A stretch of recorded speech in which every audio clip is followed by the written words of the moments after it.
বাংলাদেশে একজন সরকারি উপদেষ্টার বেতন কিভাবে 1 কোটি টাকা হতে পারে? এই বেতন কি আসলেই ন্যায্য, অথবা এর পেছনে আছে কোনো বিশেষ কারণ? আজ আমরা এই বিষয়টি বিস্তারিতভাবে বিশ্লেষণ করব। চলুন শুরু করি।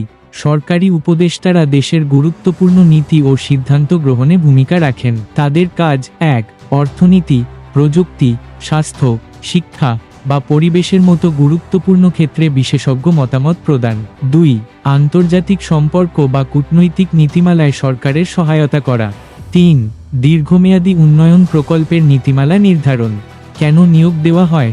অভ্যন্তরীণ দক্ষতার ঘাটতি পূরণ করতে এবং আন্তর্জাতিক মানের সিদ্ধান্ত গ্রহণে সাহায্য করতে বিশেষজ্ঞদের নিয়োগ দেওয়া হয়।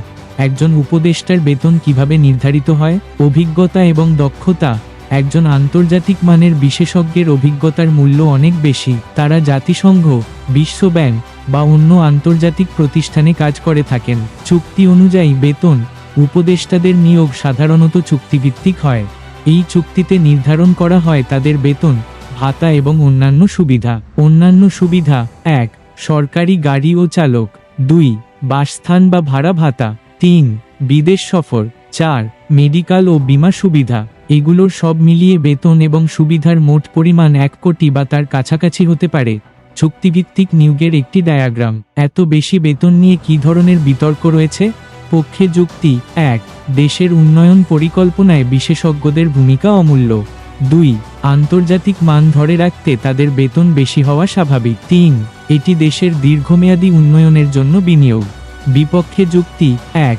এত উচ্চ বেতন দেওয়া অনেক সময় জনগণের করের অপচয় বলে মনে হয়। 2.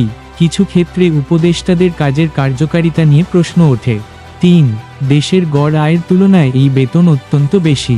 এই বিতর্কের পেছনে মূল বিষয় হল সরকারি অর্থের সঠিক ব্যবহার নিশ্চিত করা। পক্ষে এবং বিপক্ষে যুক্তিগুলো তালিকাভুক্ত করে দেখানো। সংবাদপত্র বা বিতর্কিত ঘটনার চিত্র। তাহলে প্রশ্ন আসে, এই বেতন কিভাবে সম্ভব? জনগণের করের টাকা। এই অর্থ আসে জনগণের দেওয়া করের টাকা থেকে। এটি জাতীয় বাজেটের অংশ। বিশেষ প্রকল্প ও দাতা সংস্থা। কিছু ক্ষেত্রে বিশেষ প্রকল্পের জন্য আন্তর্জাতিক দাতা সংস্থাগুলো থেকেও অর্থ আসে।